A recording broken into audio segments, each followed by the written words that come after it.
Assalamualaikum warahmatullahi wabarakatuh. Rekan-rekan YouTuber pemula, rekan-rekan YouTuber baru, dan siapapun yang baru saja membuka channel baru. Oke, selamat berjumpa di channel Pak Tua Belajar. Oke, rekan-rekan, hari ini Pak Tua Belajar akan sharing tentang hal penting yang berkaitan dengan cara berpikir kita untuk menjadi seorang YouTuber. Rekan-rekan, kita umumnya mindset kita, cara berpikir kita, otak kita, perasaan kita didominasi dengan pikiran channel YouTube kita segera dapat dimonetisasi.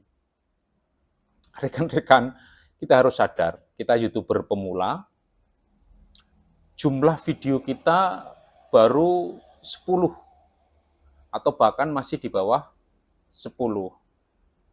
Subscriber kita baru 3, itu pun tambah, kemudian berkurang lagi.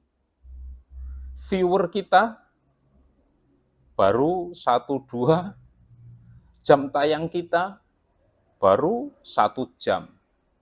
Tapi pikiran kita sudah berpikir jauh, monetisasi.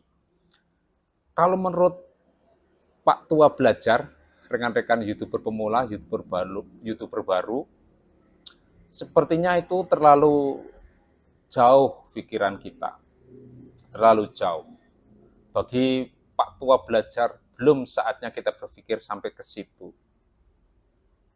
Sehingga kemudian ketika video kita karena sedikit, kualitasnya juga belum bagus, viewernya belum banyak, jam tontonnya belum banyak. Ketika sudah berpikir tentang monetisasi, maka kita jadi terbebani.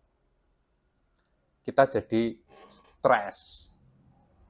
Percaya, kita jadi tidak fokus. Kita jadi tidak fokus. Karena kita terlalu berambisi, bahkan ambisius untuk mengejar monetisasi. Jadi ingat rekan-rekan,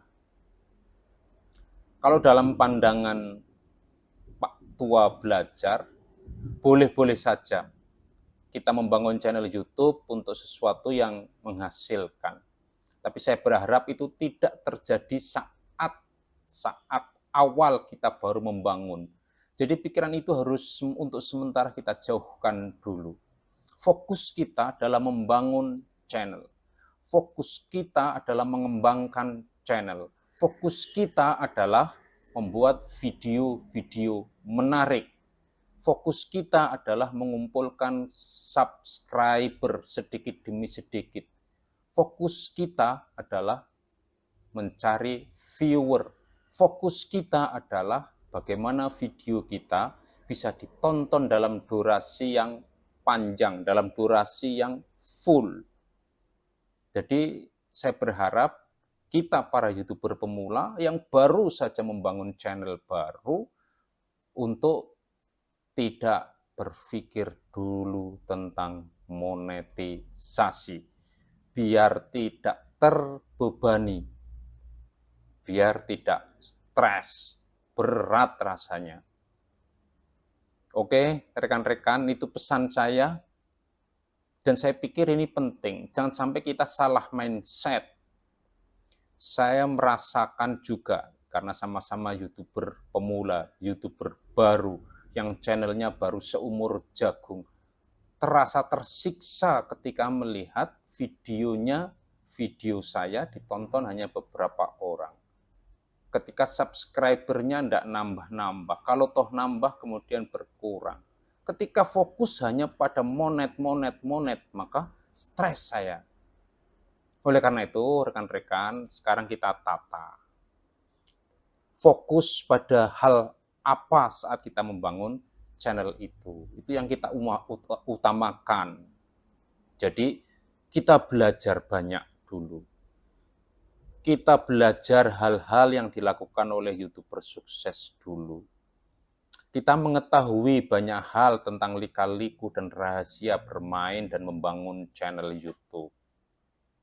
Bagaimana membuat video yang berkualitas, bagaimana memahami psikologis para penonton video kita. Jangan sampai kemudian kita sudah repot-repot bikin video, kemudian menjadi video yang tidak berarti apa-apa bagi penonton kita. Bukti bahwa video kita tidak berarti apa-apa adalah ketika ada orang yang kemudian menonton video kita, tapi menghasilkan retensi yang rendah. Orang tidak betah menonton video kita. Ketika kita masih menghadapi seperti itu, masa pikiran kita kemudian monetisasi. Kenapa kita tidak berpikir untuk memperbaiki kualitas video kita? Oke, rekan-rekan, jangan lupa untuk selalu memberikan like, komentar yang membangun, nyalakan lonceng notifikasi, subscribe, dan bagikan. Kita lanjutkan, rekan-rekan. Ketika kita membangun channel, dari awal sudah salah langkah, maka kemudian berikutnya akan diikuti salah langkah berikutnya, salah langkah berikutnya, salah langkah berikutnya. Seandainya kita sudah terlanjur salah langkah, maka jangan terlalu jauh salah langkah kita, agar kita mudah kembali untuk memperbaiki diri. Itu penting, rekan-rekan. Jadi fokusnya dialihkan. Fokusnya sekarang kita tujukan pada perbaikan banyak hal yang memang perlu diperbaiki. Kita lanjutkan, rekan-rekan. Ketika kita membangun channel YouTube, kita harus pandai-pandai membidik tema apa yang sekiranya bisa kita lakukan. Begini rekan-rekan, kalau kita membidik tutorial YouTuber pemula umpamanya, sementara sudah banyak konten kreator yang bergerak lebih dulu, sudah terkenal, sudah punya nama. Kemudian kalau kita hanya bikin video yang sama, tidak ada nilai lebih dibandingkan video yang sudah ada, maka dianggap video kita tidak berarti apa-apa oleh penonton video kita. Toh, di sisi yang lain sudah ada. Mau kita bikin channel dengan tema apa misalnya? Maka memperbanyak ide itu penting. Rekan-rekan, coba gali ide-ide lain yang belum ada, yang belum diungkap, yang belum dibikin channel, belum ada videonya misalnya. Atau kalau toh sudah ada, maka kita harus bisa membuat lebih baik. Itu penting saya kira rekan-rekan untuk mengalahkan video yang sudah ada. Anggap saja itu sebagai kompetitor kita. Karena mereka sudah luar biasa. Mereka sudah luar biasa dengan jumlah subscriber yang sudah ribuan, ratusan ribu, minimal 50.000. Kita subscribernya baru 3. Sangat sulit rasanya mengalahkan mereka jika hanya begitu-begitu saja video kita. Buat sesuatu yang berbeda, bukan buat sesuatu yang luar biasa. Jika kita ingin masih bergerak di satu tema tertentu yang sama dengan tema-tema yang sudah diungkap oleh YouTuber besar lainnya. Rekan-rekan, ibarat kita membuka warung. Di situ sudah banyak warung dengan jenis makanan dagangan yang sama. Mereka sudah terkenal, sudah punya nama, pelanggannya sudah banyak, harganya murah, gedungnya bagus, warungnya bagus. Kita ketika membuka warung dengan jenis makanan yang sama, seadanya, tidak ada nilai lebih yang kita tawarkan kepada calon pembeli untuk memindahkan pelanggan warung-warung lama ke warung kita. Maka tidak ada artinya warung kita.